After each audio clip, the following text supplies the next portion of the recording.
ఒక షార్ట్ పీరియడ్లో సాధన చేసుకోవాలంటే అసలు జన్మ యొక్క మన యొక్క లక్ష్యం ఏంటి? బేసిక్గా అంటే మన ఆలోచన ఏంటి అంటే ఇవన్నీ కూడా ఈ సంస్కరించబడి రావాలంటే చదువు. ఈ చదువు అంటే ఈ రోజున చదువు అనేది మనం చూస్తూ ఉన్నాం. అంటే చదువు యొక్క అర్థం పరమార్థం మనిషి తనను తాను సంస్కరించుకొని సమాజాన్ని సంస్కరించడం నేర్పేదాన్నే మన విద్యార్థం. అది ప్రధాన లక్ష్యం. అది గాలికి పోయింది. ఈ రోజున చదివేస్తే ఉన్నమతి పోయినట్టుగా పరిస్థితి కనపడతా ఉంది. చాలా చూస్తూ ఉంది. దానికి ఎన్నో ఉదాహరణలు ఉన్నాయి. మనం చెప్పాల్సినటువంటి అవసరం మీకు అందరికీ తెలుసు కూడా. అట్లాగే అందుకే ఈనాడు ఉన్నటువంటి ఎన్నో రకాల రుగ్మతలు, ఎన్నో రకాల సమస్యలు, అంటే వినడానికి వీలు కానటువంటి, చెప్పడానికి వీలు కానటువంటి పేపర్లు, పత్రికలు. అంటే ఈ యొక్క వాతావరణం మారాలి. మరి మారాలంటే మనం ఒకసారి మన మహనీయుల గురించి మనం తెలుసుకోవాలి. అంటే ఎందరో మహనీయుల త్యాగాల కృషి వల్ల భారతదేశం ఎన్నో భిన్నత్వాలను అధిగమించి విభిన్న సంస్కృతులను, సాంప్రదాయాలను తనలో ఇముడ్చుకొని భిన్నత్వంలో ఏకత్వాన్ని రూపొందించుకొని భారతీయ సంస్కృతి నేడు వెలుగుతున్నది. దీనిని కాపాడుకోవడం మనందరి ప్రథమ కర్తవ్యం. ప్రతి పౌరుడు కూడా విధిగా మరి ఆలోచన చేయాలి. అట్లాగే చరిత్ర, సంస్కృతుల అనుభవాల పునాదులపై భవిష్యత్తు నిర్మితమవుతున్నది.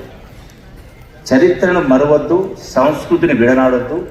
అదే జరిగితే మనకు మనదైన జీవితమే లేదు. ఈ తరం యువత సమస్యల నుంచి, యువతనే కాదు చాలా వర్గాలు, చాలా రంగాలు కూడా సమస్యల నుంచి పారిపోవడం కాదు, వాటిని ఎదుర్కోవడం నేర్చుకోవాలి. జీవితం సవాళ్లతో నిండి ఉంటుంది. వాటిని ధైర్యంతో ఎదుర్కొన్నప్పుడే మనం ముందుకు పోగలుగుతాం. ఇది పోటీ ప్రపంచం. ఈ పోటీని ఎదుర్కొనే ధైర్యం మనది కావాలి. అప్పుడే విజయం మనదవుతుంది. అవకాశాలు ఊరికే రావాలనుకోకండి, మనం వాటిని సృష్టించుకోవాలి. మంత్రాలు చెబితే రావు. మానవ జాతికి ఉత్తేజాన్ని, స్ఫూర్తిని కలిగించేది తమ జాతి విజయాలు, సాంస్కృతిక ఔన్నత్యమే అన్నది చారిత్రక సత్యం. విదేశీ సంస్కృతుల కన్నా మన సంస్కృతి చాలా గొప్పది. మనిషి విలువను పెంచే సంస్కృతిని కాపాడుకుందాం. సంస్కృతి శాసనం కాదు, సంస్కృతి జీవన విధానం కావాలి. అట్లాగే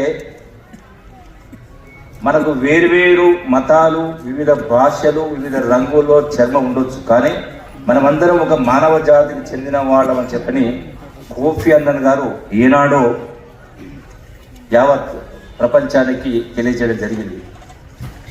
అట్లాగే ఈరోజున మన సంస్కృతి అంటే సాధారణంగా కళలు, భాష, సాహిత్యం, చరిత్ర, వారసత్వ సంపద, వాటి అంశాలు ఎన్నో ఉంటాయి. మా ప్రభుత్వం సంస్కృతి విషయంలో మరింత విస్తృత ఆలోచనతో ఉంది. నా దృష్టిలో సంస్కృతి కేవలం ఆటపాటలు, నాట్యం, సంగీతం, సాహిత్యం, కవిత్వం, భాషకే పరిమితం కాదు. తెలుగు